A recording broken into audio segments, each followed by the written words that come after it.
രണ്ടാം മോദി സർക്കാരിന്റെ കാലത്തെ അവസാന പാർലമെന്റ് സമ്മേളനം ഇന്ന് സമാപിക്കും. അയോധ്യ രാമക്ഷേത്രം സംബന്ധിച്ച ചർച്ച ഇരുസഭകളിലും ഉണ്ടാകും.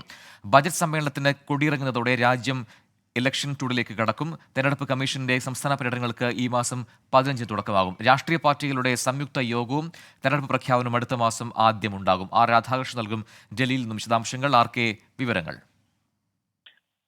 ലോക്സഭയിലെയും രാജ്യസഭയിലെയും ഇന്നത്തെ ഏറ്റവും പ്രധാനപ്പെട്ട അജണ്ട അയോധ്യയിലെ ശ്രീരാമക്ഷേത്ര നിർമ്മാണവും രാംലല്ലയുടെ പ്രാണപ്രതിഷ്ഠയുമായി ബന്ധപ്പെട്ടിട്ടുള്ള വിഷയത്തിലെ ചർച്ചയാണ്.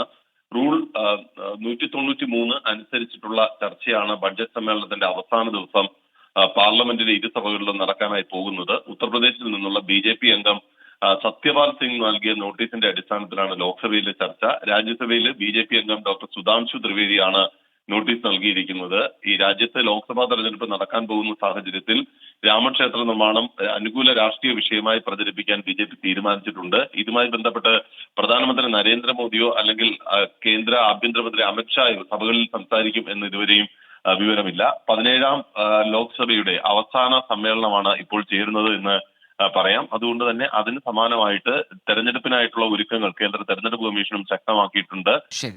ഈ 15ാം തീയതി വരുന്ന 15ാം തീയതി മുതൽ സംസ്ഥാന പര്യടനങ്ങൾ ആരംഭിക്കുകയാണ്. 15 ദിവസം കൊണ്ട് ഇത് പൂർത്തിയാക്കാനായിട്ടുള്ള ഒരു തീരുമാനമാണ് തെരഞ്ഞെടുപ്പ് കമ്മീഷൻ കൈക്കൊണ്ടിരിക്കുന്നത്. എല്ലാ സംസ്ഥാനങ്ങളിലും തെരഞ്ഞെടുപ്പുമായി ബന്ധപ്പെട്ടിട്ടുള്ള നടപടികൾ വിലയിരുത്തും. അതിനുശേഷമായിരിക്കും ഈ തീയതി പ്രഖ്യാപനം അടക്കമുള്ള കാര്യങ്ങളിൽ അന്തിമ തീരുമാനത്തിലേക്ക് എത്തുന്നത്. അങ്ങനെ രാജ്യം ഒരു തെരഞ്ഞെടുപ്പ് ചൂടിലേക്ക് കടക്കുകയാണ്. ഇന്ന് 17ാം ലോക്സഭയുടെ അവസാന സമ്മേളനവും പാർലമെന്റിന്റെ ബഡ്ജറ്റ് സമ്മേളനവും അവസാനിക്കുകയാണ്. ശരി, ആർ രാധാകൃഷ്ണനാണ് വിവരങ്ങൾ നൽകിയത്.